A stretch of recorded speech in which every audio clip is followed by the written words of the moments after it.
know, Bianca and I, we had a chance to sit down with, actually I did, with Jason Lomelino when he came here to the studio. He's been on before with Jesus Burgers, but their ministry has just exploded, you know, so much over the last couple years, and we just got an update with Jason. Take a look at this. Hey guys, welcome back. You know, for Jason, if you didn't hear his story the first time, you know, Jason has founded an amazing ministry called Jesus Burgers, and we're going to hear about that in a little bit and what you can do with, you know, such simple things. Yeah. But Jason, tell us a little bit first about, excuse me, your testimony and a little bit about your story. Sure, yeah, I'll keep it brief. You know, I wasn't raised in a Christian home, so I just had no kind of grid for any of that. I've always believed in Jesus. It was weird. I just never wanted to do anything with church, religion, any of those things. And so probably for about the first 12 years of my life, everything was kind of hunky-dory, great parents, loving. But then at 12, alcohol came into the scene, and the whole dynamics changed in the home. It became unpredictable chaos, really. But at the age of 20, I was pretty done with the scene. I started drinking at 12, got in all sorts of problems, moved to Santa Barbara to get away from it. My sister moved me in with 3 Christian guys, and for 8 months, my sister and her friends just put the love on me. Literally like showed me a different way of living life. It was incredible. But I still never wanted to go to church, you know, but I was like, wow, you can have fun sober, and everyone always wants a hug, and it's like, that is weird stuff, you know, like these Christians. But I'm still partying in Isla Vista, and that's where Jesus Burgers is at when buddies would come visit. But after about 8 months, I go to church on a Friday because I was bored out of my mind, and I was like, hey, maybe I'll meet some girl there, you know, or whatever.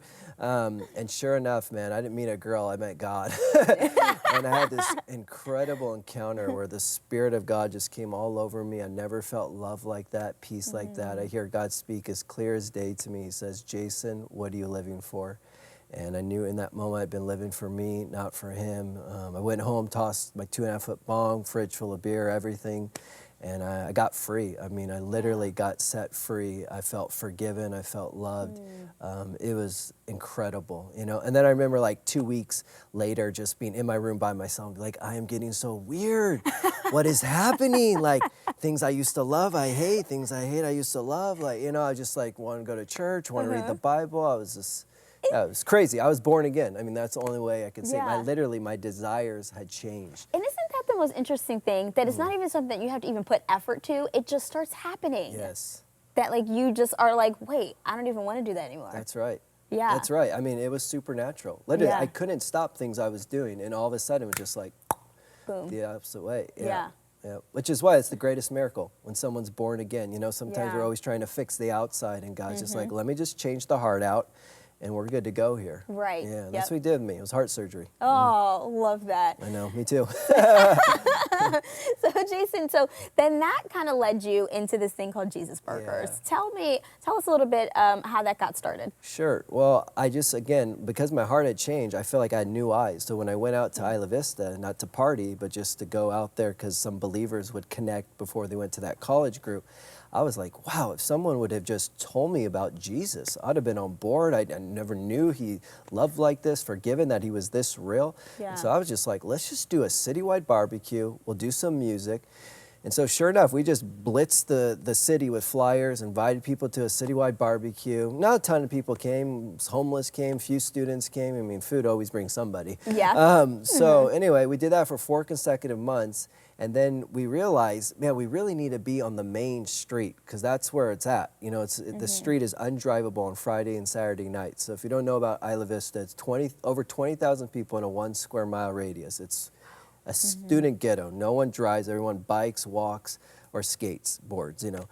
No one's really skating these days. But so, you know, we got a home right there in the dead center of the whole party place. And then we just started cooking up these hamburgers, about 200 of them every Friday night. And I mean, that's been going on since 2001. Wow. So we're probably approaching the 100,000 mark of hamburgers. Yeah. Oh my gosh. Is that just astounding to you that like this many years later, 14 years later, that this is just still going and so strong? What does a Friday night look like for you guys there? Okay, so from 8 to 10, we have this like converted garage. We call it a house of prayer. Sounds a lot better, right?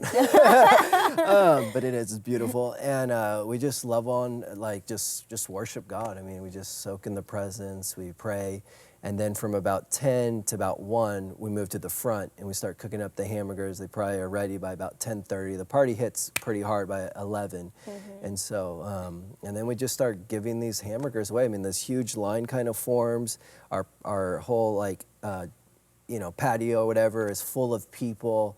Across the street, we have a sign that says free blessing. And so, I mean, literally, we have the biggest party on Friday night now. It's remarkable, and people just know if they come there, they're going to get fed, they're going to get loved, they're going to have a place to pee. If their friend's throwing up, we're going to take care of them. If they need someone to walk them home, I mean, we're going to do whatever, love will move you in these ways. And I think that's so interesting that you guys have the biggest party there in the area. Oh, sure, I know. That's amazing. Yeah, they love it. Yeah. And it's crazy because, I mean, I told you this on round 1 when we came here, but it didn't start like that. You know, people were hostile. People weren't receptive to us being out. They were like, do you poison these things? What's going on? You know, and the spiritual atmosphere was so different back then, too. But now, man, the favors are remarkable. I mean, the only persecution we're going to get now is if we don't do them. Like, where were you? We took it off 1 week to go on a church retreat. It's like, they're just counting on their hamburger. Yeah.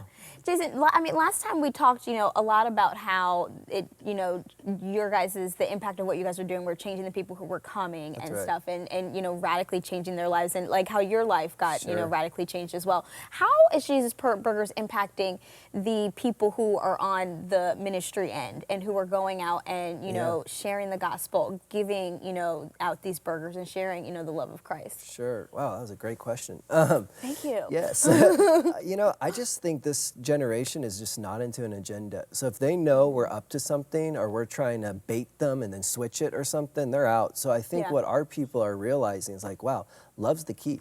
If we want to get to the heart of them, we're going to learn to love them. And love is patient, and love is kind. And so I think our people are really getting this, like, kind of, even if they don't know it, just this simple way to like love people and impact people, and then beginning to see people opening up their heart and lives, So we just teach our people, this isn't a one-shot thing. This isn't put people in a headlock, get them to accept Jesus. This is just faithfully loving, faithfully showing up, being available for conversation. Do you need prayer? And so I think our people are getting more and more comfortable. Like for me, it's so easy to just a conversation at Starbucks now, or hey, can I pray for you, at the bank, or I did that with the lady cutting my hair this week.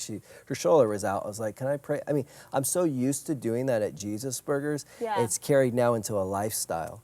And that's what we want. We want lifestyle Christianity. We don't want you just do your outreach. We want to be able to carry it wherever we go. And so for me and for the people there, we're just learning how to do this lifestyle of like revival and just loving people. And that really catches on, and so now Jesus Burgers has expanded, since the last time that you guys were here. Fully. I think, if you Googled Jesus Burgers, a little something came up, but you guys have a huge, web presence and stuff now, and you've expanded into other parts of the country? Yeah, it's wild, and it's not necessarily us trying to go do it. I mean, we've made a platform for it through the website and everything, but really it's just people are taking it, So up in Chico, they're doing it. Slo's doing it. Just had a conversation with a guy down in San Diego that's doing it now. Others are doing pizza. Some are doing hot dogs. I know one place was taking cookies to a frat, So, I mean, people are just realizing a gift makes way from the giver and opens them up to the presence of the great. So as we just give gifts, whatever that looks like, it really opens up people's heart to more.